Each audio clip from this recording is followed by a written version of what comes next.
Hello everybody, my name's Brett. I work over at the ADRA Op Shop shed over there. I hope my story inspires you and helps you and makes you want to be a volunteer and come and join us over in any of the ADRA organisations.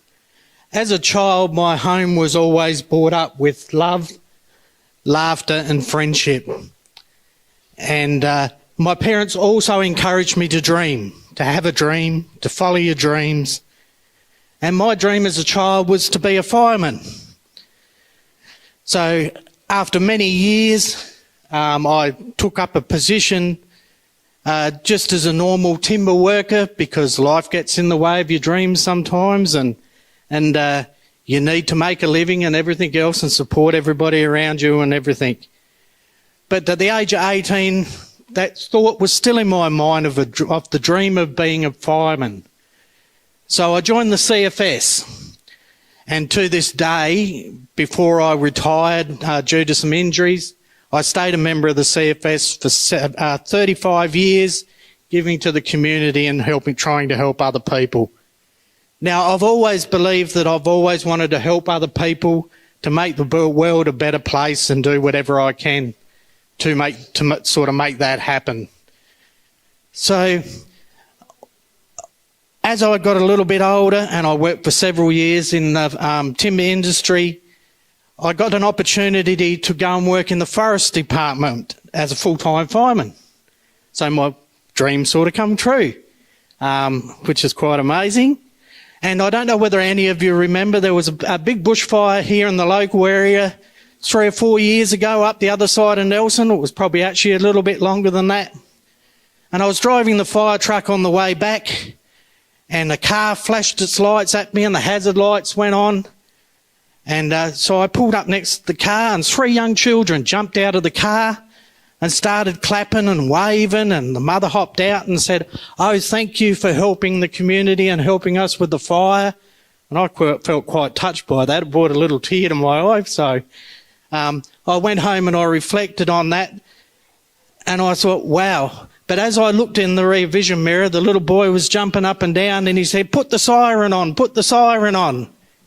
So even though it was highly illegal because we weren't at a fire or anything else, I thought, blow it. I thought, if I can make that little boy's dream come true and he grows up to be a fireman, what a wonderful thing to be able to give back to him. So I did it. This is where my story changed a little bit.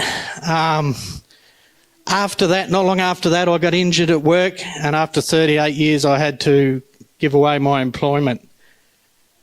I sort of sat at home and got a little bit depressed and everything, and thought, what's the world got for me? What's my next step in life? And after that, I was just sort of sitting there reflecting and everything, and I thought, I don't know what to do.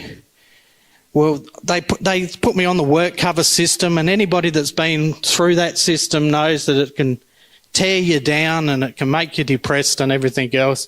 I went to job organisations and all of them sort of things, and they made a resume up for me. Oh, wow, 3 pages of things that you can do. Look, you've got magnificent skills.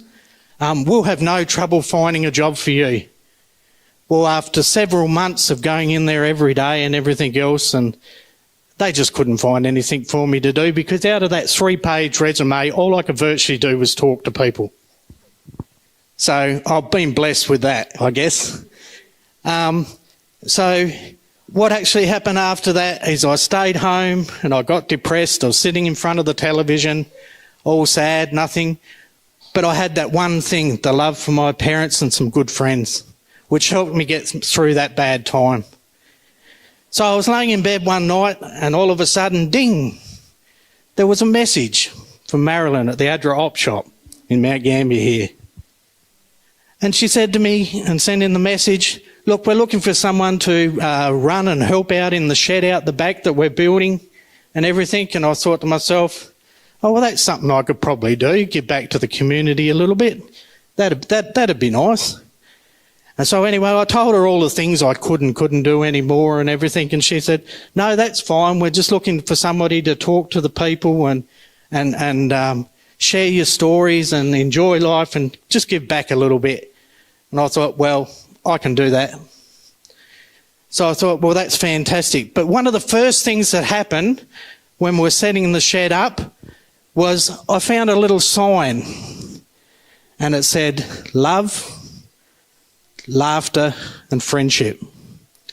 Now, I have that sign still sitting in the shed out the back out there now, and I invite anybody to come and have a look through the op shop and see what we've built over there.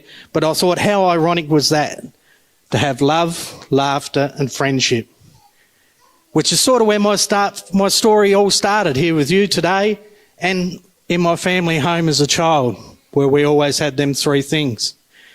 So all I'd really like to say is that the ADRA op shop and ADRA people do have that. They have a lot of love to give.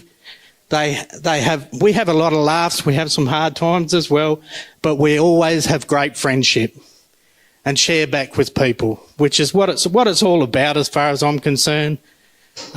So if this helps anybody want to be involved with ADRA, please come and see us, or anybody, you know, one of the ministers, and come over there and enjoy our friendship. Just on finishing, I just want to say one thing. I really want to thank Marilyn for saving me, and her friendship and everything that she does at the ADRA op shop. Without her, the place would never be the same. And yeah, that's pretty well what I have to say. I invite you all to come over and join us. And that's my story. So yeah, I hope it inspired you. Bye.